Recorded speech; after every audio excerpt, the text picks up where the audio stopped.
Hello everyone, day 3, Canto 3 of the English cantos in HellWard.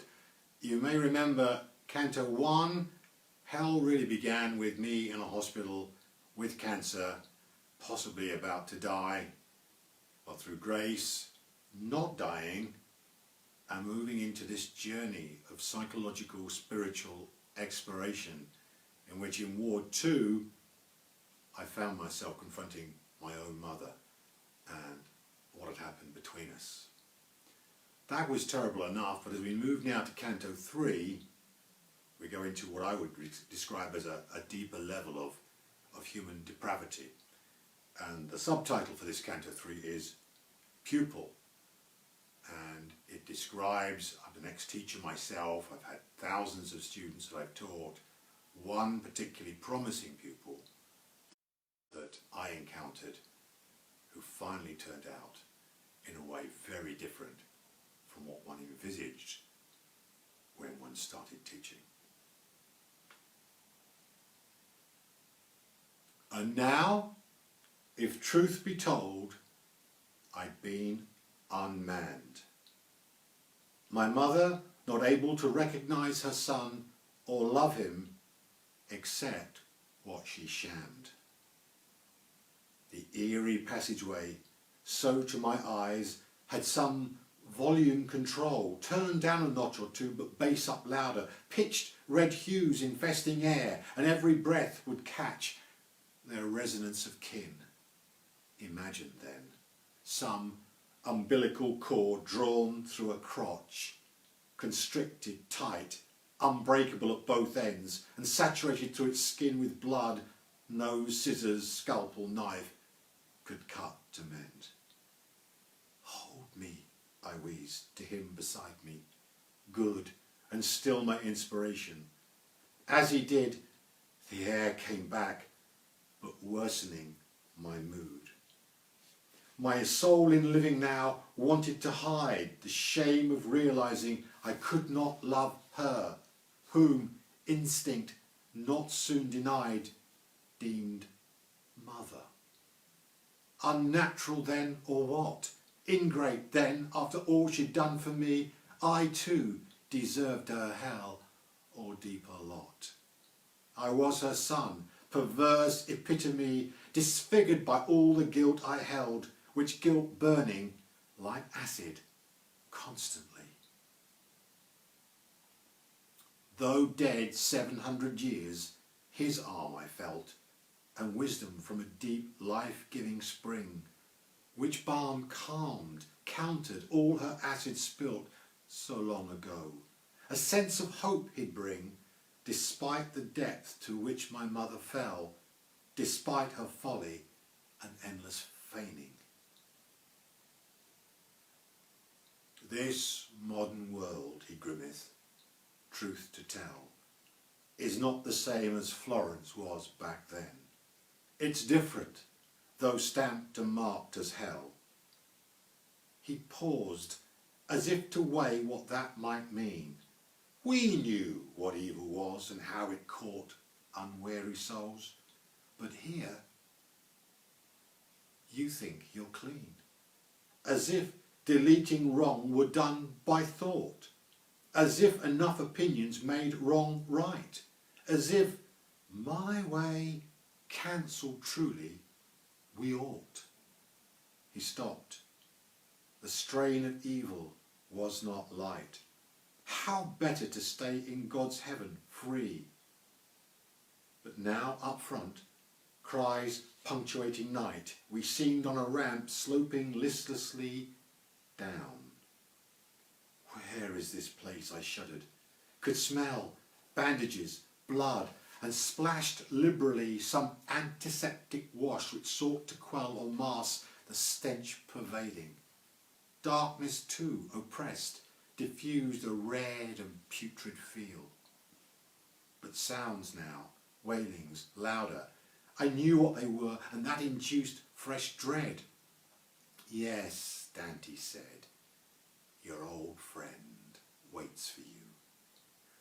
But these are children's cries I hear ahead. How could children be in a place like this?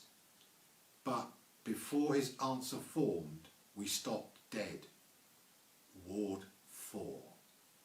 A narrow arch, brickwork a mess, and we stooping to enter its thin space. Indeed, the more in, so it seemed the less there was, until no room at all. A face, gaunt, bone-like, white, peered through the red-rinsed dark. "Hi, James," he said, emotionless and waste. "I knew you'd find me, knew you'd like my work." What work, I thought, then heard some sullen sobs. The walls themselves had faces in, each hurt, each face half-formed, deformed, and like a yob's, made so through lack of love and fatherhood. But each one spoke as one collective mob. Each one deprived of anything called good, so each one cried and tried to finger point, but what exactly my friend understood and took some pleasure from, as every joint in them strained to exit from their flat lives. He was their monarch, reigning, they his runts. Kip! I knew him well, but now? How time flies and changes. "What's done?" I queried. "What's here?" He swallowed. Adam's apple swollen, tied and hard, as if words were something to fear. Once, long before, he'd been my student, first, fluent in music, words in meaning clear. But what had seemed so promising now had burst.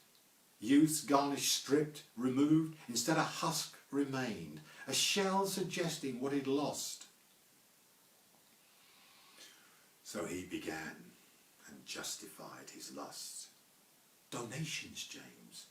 That's what this is about. I'm contributing. I'm someone they trust." "That's good, Kip," I said, hesitant.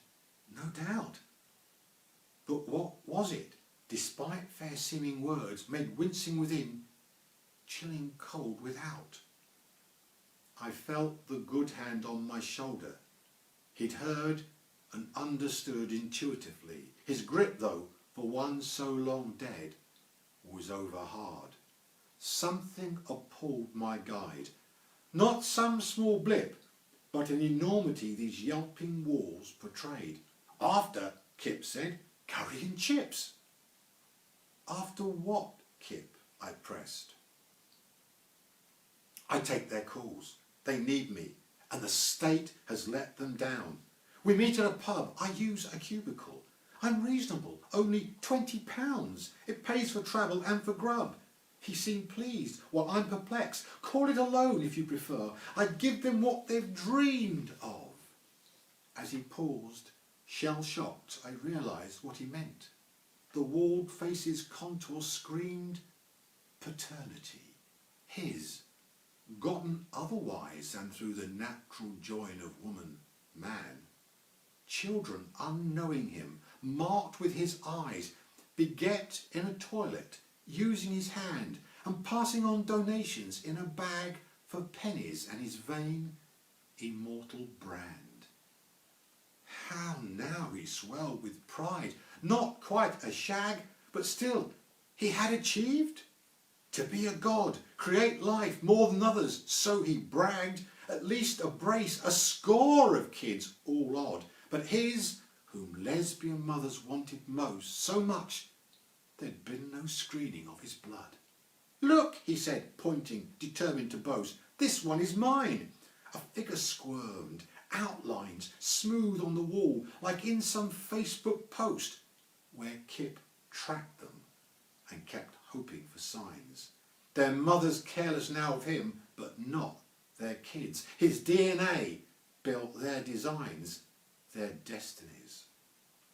All they might have been, but constrained to wonder, look and never catch, their Pan-like father, his repeating shots, creating replicas, not one a patch on his original, as was. So sad to see them straining now, and Kip to watch and think this living. Clearly all was mad, and he reduced to such desperate straits, its flesh itself his sickening source of trade, yet for so little recompense, small rate. I looked him in the face, but as I did, hoping I could by God's grace communicate, telling him to quit, so the space, like some grid, contracted. The outlines, more defined, squealed like pigs forced into a pen that have fled, had they the sense their existence concealed, fatherless and lost. We stooped. We had to then, as Kip, gaunter still, blocked my speech and railed. I'm helping, giving my best. These women need me. No lectures, no sermons from you, or him, please.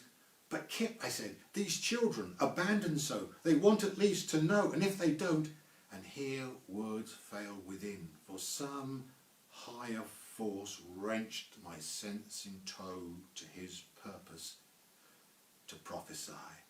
For shining, invisible beside us now, Dante saw what startled, stopping the yelping whining, as if they too just once could see the core of what was there. Apollo, golden youth, arrow now drawn from his limitless store, bow bent in dread menace at poor Kip's mouth, hanging in front open, as if it sensed some dire presence, but not perceived its truth. You will, I said, and as I did, I blanched. So did the God run through me till my extremes lacked blood, and in my heart all avalanched in frozen turmoil. Never reach your dreams. One of these whom you have begot, toyed with, will seek you out, find you, and be the worm, undoing the fabric, the very stuff of all you've built your life upon. Be sure, Apollo himself will plague you enough till even you, Kip, will cry out, no more. These ants, gotten by you, will be your itch. He would have smirked, but clumsy, like a paw. Involuntarily, he began to scratch his face and then his back, until his frame seemed raw, exposed, and each part now a twitch. He bred indeed to multiply his name, but each scratch skinned him further till he was more skeletal, more red, yet not with shame. As calculating what to say, he paused, our presence disruptive, not in control, his voice an exhalation like a hiss. I know you knew me when I went to school so long ago, teacher, but you don't know how much I played my teachers all for fools. None understood I had my way to go. None got my beauty, got what I portrayed, or saw the hidden depths my work could show. None saw my heartache, none my fears allayed. None, nobody, not one himself got it. And now, because of that, I've fully paid my dues, and I reject him and his shit. For I create, and what invalidates? See yourself around you. It all fits. The cosmos mine, and all is Kip's to take. His red, raw skin, and now his eyes burn red, aflame with energy, defying fate. But even as his words in molten shreds oozed out from his mouth, so the ward shook in one dire quake, and Kip spun round in dread. For there was one at whom he could not look, and she, severe now in her odd uniform, appeared to an opening the quake had struck, and strode towards him, and he, like some worm, twisted, agonized against the flat screen. One face yelped, "Dad!" surprised at Kip's return, demanding acknowledgement where he'd been. But Kip could only groan, as one might do who had to take the final medicine. "Here you are," the harpy seizing him cooed with menace immeasurable. "Remember me? You raped me, Kip, but I am not your food. You owe me, and you owe my family." With that, her talent-like grip around his neck pierced skin, and Kip shrieked, struggled, tried to flee. "You owe me!" And her grip tightened, sought to break all Kip's resistance. How his blood poured out, the floor, the screen, himself plastered in streaks, and we jumped back, avoiding bubbling clots of gore that threatened to engulf us. Then, my guide to me, almost having to shout above the din, "If not now to go, when? See the way the harpy forged in? That's our path, out, down, to all the futile grief of man. I knew at once to act. He spoke the truth. Whilst Kip screamed bleeding, Harpy carving pounds of flesh out of him in her bloody bath, we dashed where the hollow opened and round its corner till,